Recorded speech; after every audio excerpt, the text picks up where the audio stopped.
અંકલેશ્વર નગરપાલિકા દ્વારા મોદીનગર bus stand પાસે ગાર્બેજ વનરવેલ પોઈન્ટના કામનું ખાતમુહૂર્ત કરવામાં આવ્યું હતું। નગરપાલિકા દ્વારા શહેરના વિવિધ વિસ્તારોમાં ₹15 લાખના ખર્ચે 13 જેટલા ગાર્બેજ વનરેબલ પોઈન્ટનું નિર્માણ કરી તમામ પોઈન્ટને સીસીટીવી કેમેરાથી સજ્જ કરી સ્વચ્છતા અંગેનું ધ્યાન રાખવામાં આવશે। ગુજરાત સરકારના નિર્મળ ગુજરાત અંતર્ગત અંકલેશ્વર નગરપાલિકા દ્વારા શહેરના અલગ અલગ વિસ્તારોમાં 13 જેટલા ગાર્બેજ વનરવેલ પોઈન્ટના નિર્માણના કામોમાં અંગે ₹15 લાખની ફાળવણી કરવામાં આવી છે। ત્યારે હાસોદ રોડ ઉપર મોદીનગર બસ સ્ટેન્ડ પાસે નગરપાલિકાના પ્રમુખ લલિતાબેન રાજપુરોહિત, કારોબારી અધ્યક્ષ નિલેશ પટેલના હસ્તે ગાર્બેજ વનરેબલ પોઈન્ટનું ખાતમુહૂર્ત કરવામાં આવ્યું હતું।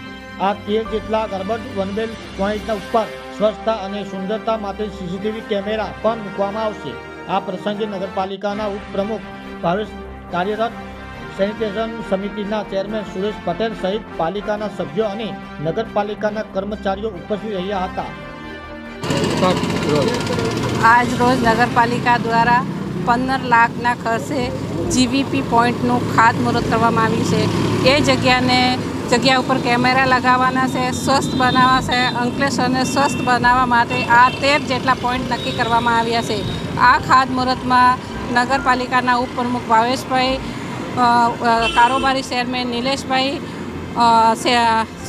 સેનિટેશનના ચેરમેન સુરેશભાઈ પટેલ, સભ્ય મનીષાબેન ને બધા લોકો અહીંયાના હાજર રહ્યા હતા।